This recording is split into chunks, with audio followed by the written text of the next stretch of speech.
1889, a doctor from Malmö discovered the advantages of Skanör Falsterbo as a seaside resort and wrote an ardent declaration of love in a local newspaper. Dear editor, you have visited the strange old town of Falsterbo, haven't you? You have seen its embankments of seaweed. You have wandered its streets deep in sand and seen its half-timbered, thatched-roofed houses. Oh my God, what a beach! I have travelled widely, but I have never seen a more beautiful, healthier bathing resort anywhere in the world.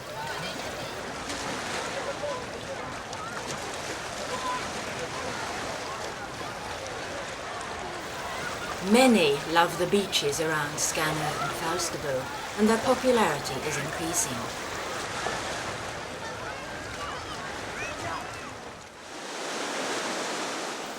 The shallow water around the harbour is popular among windsurfers, as the depth of the waves is just about perfect, even when the winds are strong.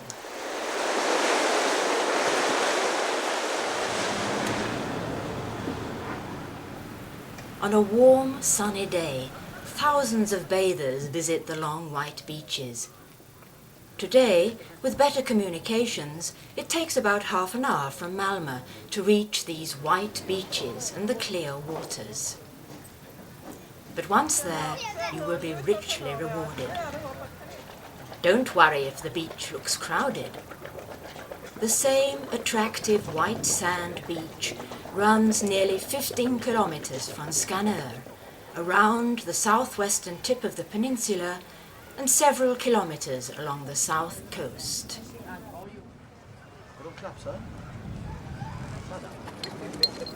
Near Skanör Harbour, which was nominated Best Guest Harbour in Sweden in 2003, there is a large parking area.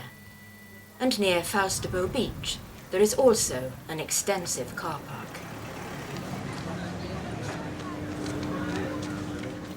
There are several places where one can eat or just have a snack near both beaches, although there is a wider choice in Skanör Harbour, where many visiting boats from the Baltic countries and further afield are at anchor.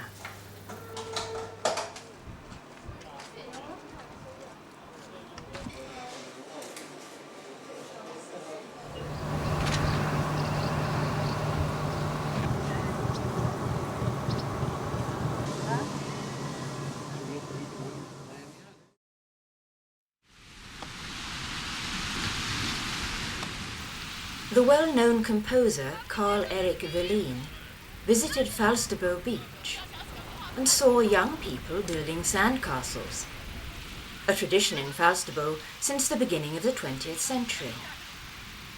In 1982, he contacted a local art society, St. Olof's Gille, and the first sandcastle competition started the following summer. Success was immediate. 15 teams took part the first year. Since then, the number of competing teams has grown and is now about 50.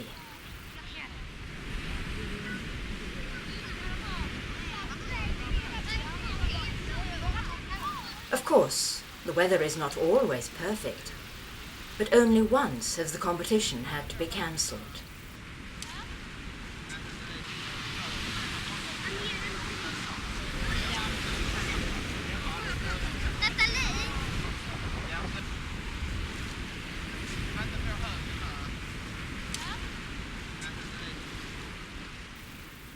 Sculptures representing almost anything are allowed, and the winners are chosen for their imagination and skill.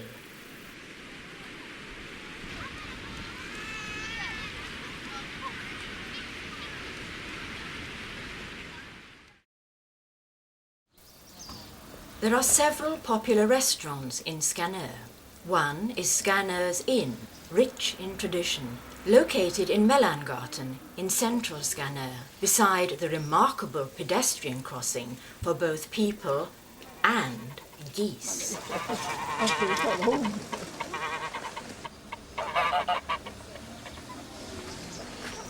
Yestis, which is its popular name, was rebuilt after the fire in 1885, on roughly the same ground as the original inn from the 18th century. Not far away, near the town hall and close to the church, there was an old farmhouse from the 18th century. It was one of the few houses that was not destroyed by fire, but was in such a bad state in the 1960s that it was decided to replace the old house with new buildings. This is now Jesslingen, a popular hotel with an excellent cuisine.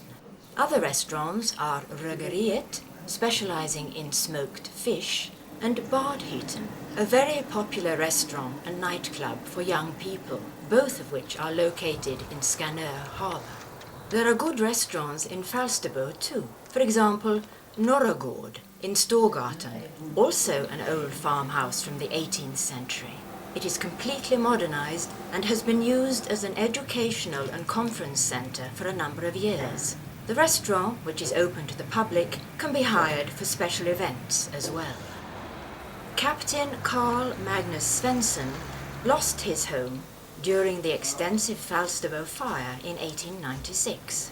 A few years later, he had built a new home for himself and his family in Södergatan. Later, both a post office and a barber's shop were located in the building. But 30 years ago, the house became a restaurant, Kapteinsgården.